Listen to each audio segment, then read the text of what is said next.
everyone. A lot of you have heard about this topic of these 10,000 plus cows that dropped dead in Kansas.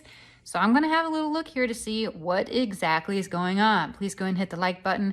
Helps me out and helps me get seen a little bit more. Okay, so this question, what is going on with these cows that in Kansas people were taking video of where they just fell over? And I have a link to a video on it on the question itself if you want to go in and view it.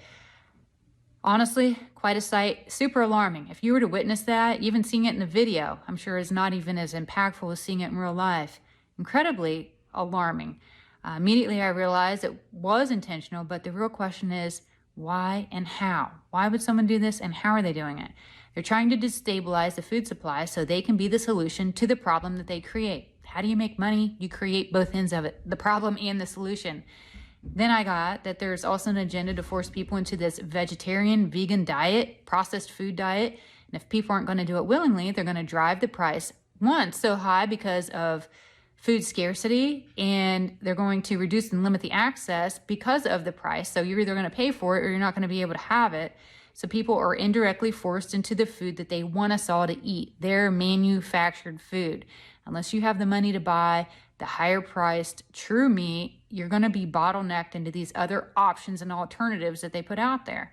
One of the most controlling and cruel ways to control people is through food, because nobody wants to starve. Once you're starving, you become desperate on a whole new level.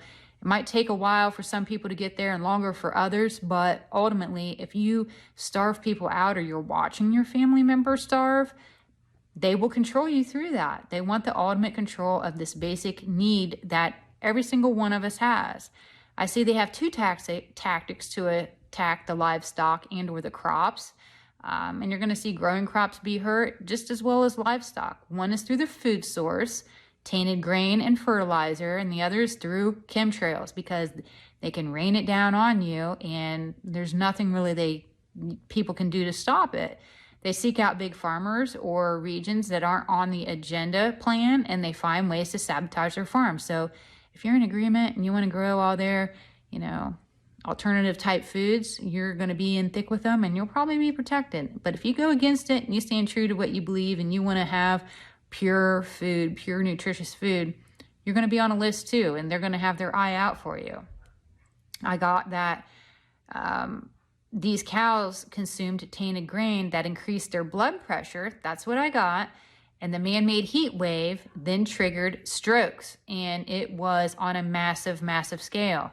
They could use the narrative that the cows died to the higher temperatures, but the root cause was something much more nefarious than that. And that's what I got, that it was tainted grain, it affected their blood, and it did it in such a way that when they went harping down and manufacturing these heat waves, these crazy, crazy heat waves that are coming through here, that is truly what did it.